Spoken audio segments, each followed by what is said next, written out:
Hello everybody and welcome back to Bagwaves. Today's bad brew is Bystial Spright. Now, this deck might look familiar to a lot of people, and that's because it was the best deck in the OCG for a while. But currently, we are missing a couple of pieces in the TCG to make it, anywhere near as playable. So what is that? Well, one would be Spright Elf. Spright Elf massively fucks over the recurability of the deck, not being able to just keep summoning out your level 2s. Also massively weakens Zenbots. Number 2 is Chaos Roll. Yeah, no, losing Chaos Ruler is essentially just a death sentence to like 7 different decks, this one included. But will that stop us? Yeah, it probably will stop us, to be honest, but we can cope. Anyway, let's just get card by card. We have free Libellion, 1 Druiswell, free Magnemite, free Serenia, a Baldrake, and a Regained, and a Beast. Then for the sprites we have a red, free Jet, free blue, a carrot, 2 starter, and a smashes. This is all pretty standard for like their own individual decks, just kind of slapped together. We have free Diva. We're playing Diva over Beaver here because it's very hard to get like level 2 tuners in rotation if you don't draw like specifically Assault Synchron, and also because we are using the Sprint on our combo in order to mill Shinobi Necro, we don't need to send like Angler and stuff, so Diva's just better. Free Assault Synchron, one of the main things that hold the deck together. It's an amazing card. I'm going to special summon itself from your hand, and then if you tribute one of your Dragon Synchros, like say you tribute the Dispadal with Beast, you can then just banish this card from your graveyard, summon it back, and then if you have Regain on field, you can shuffle it back in the deck. It's so interacts with the Bystial half so well, and the fact that it's level 2 is just so much better. With a Shinobi Necro, if this card is banished by an effect, you can just special summon, banish it, and leave the field. Again, another level 2 tuner that just interacts really well with the Bystial half of the deck. If you put this engrave with the Sprint, you use a Bystial in order to banish it. It will then summon itself back, and then you get to do basically anything. We have free tuning in order to such as Assault Synchron, free Prosby, and free Ash. Anyway, onto the Ash deck. We have one Dispadal, amazing hand boss. We have Chaos Angel. This card has won me a majority of games, it's just that good. Baron, we're playing all 10s, might as well play Baron. I'm playing a Scarlet Red Dragon Archfiend in order to help go second. It's just really good going second. We're playing 2XL because it's just good. We play an Arclight because all the levels line up, and also there might be hands where you some have to special summon out an Assault Synchron because you're like Diva got ashed or something, and you have to summon out a Spright. Cute little free card combo. We have the Zeus line of Zeus, Downed, and Ninja Mosquito, 2 Gigantic, 1 Jin, a SP Little Knight, and a Sprint. Now some cards I do want to mention real quick is for the games I was playing the Caddy, Penny, and Ringer one. I ended up cutting these for like the free Prosby, but yeah, it's pretty alright. Anyway, with that, let's just get into the games. So we're going to start this game off with a game against Dark World. Normally we'd have a really good Dark World matchup, but unfortunately we did not draw a single Bystial, and also it looks like we're just going to be playing, the Spright half of the deck. It just doesn't seem like it's going to work out too well. Anyway, our opponent will start off with a Nessie after setting a card, discarding that Mothman, drawing a Nessie, grabbing a Lure of Darknessing. Then they will flip up a card Destruction, drawing us not only to the Ash, but also to a Serenia. We don't think we could have asked for a better thing. And our opponent will then trigger a whole bunch of them. We will then Serenia, banishing that guy. They'll then summon back the Silver, activate the Gates, activate the Mothman, pitching the Bigfoot. You're then going to Bigfoot, popping our Serenia for some fucking reason. Anyway, they'll then make the Drugaras. After summoning that Zephyros, we will then Ash the Drugaras. They will then Zephyros, putting the Silver back in hand, and then they will Gates of Dark World in order to draw another card.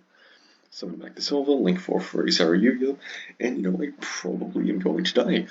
They will then activate the other Gates of Dark World in order to pitch that Silver, adding another one. They will then Salamander Catalyst, summoning itself, pitching the Bio will then go grab a Silvus.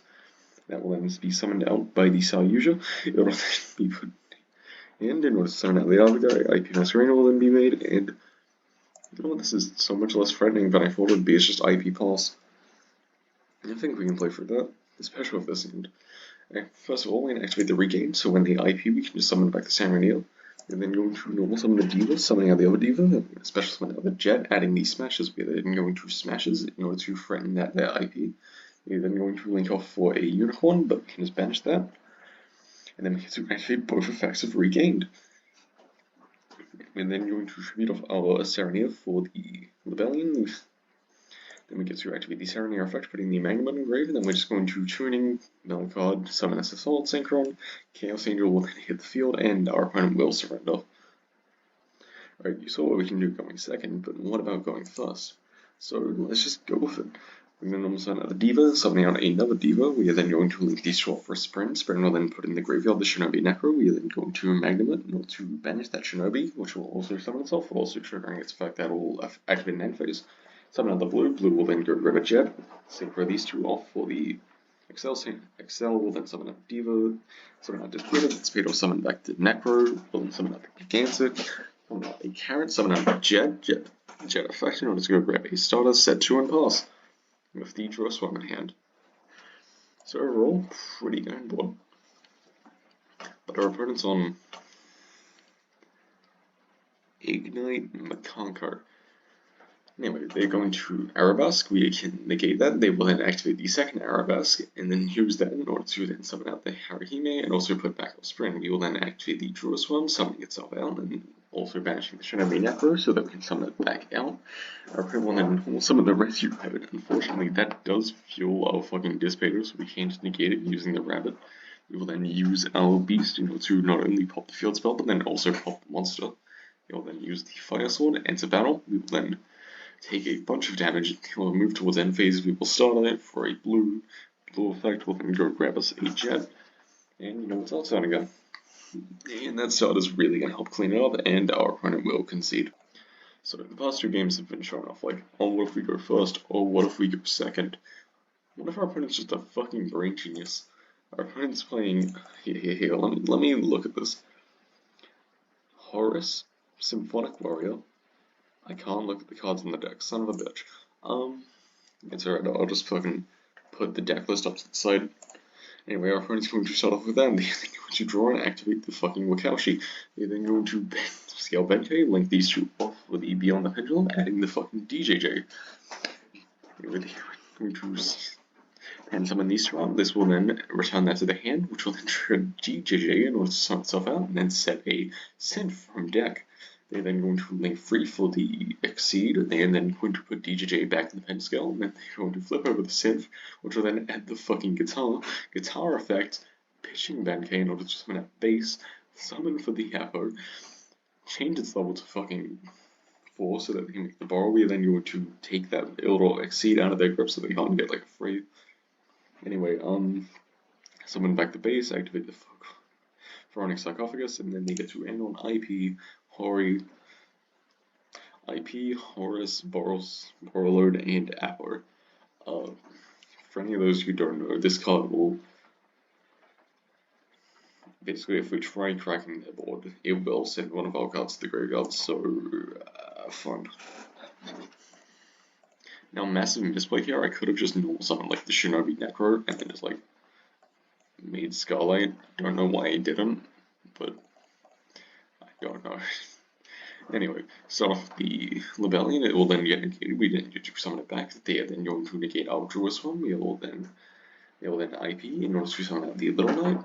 We will then banishing our Rebellion. We will then normal the Diva with no effects, and then summon out the Jet, and they will then banish our Diva. They will then activate Draw and Lockbird, and it will then start a overlay for the Shadow Mosquitoes, crash into the Borrowload. I'm wondering, oh wait, why didn't they negate this? We were under Spright lock. We were under the 2 lock, so yeah, no, we couldn't use them. Anyway, it's pretty easy for our opponent to assemble lethal from this position. All we have being a Mosquito and a Diva. Anyway, our opponent will just make an access code talker, you know, casually pop our Shadow Mosquito, pop our Diva, basis, changing its level to 5 for some reason. They will then summon out the other basis, normal summon the fucking Ash, summon out the Synchro, putting that one back in scale, pen summoning back Wakaushi, fucking returning them both to grip, putting bases back, putting Hetzi on field, and then just swinging him for well over lethal.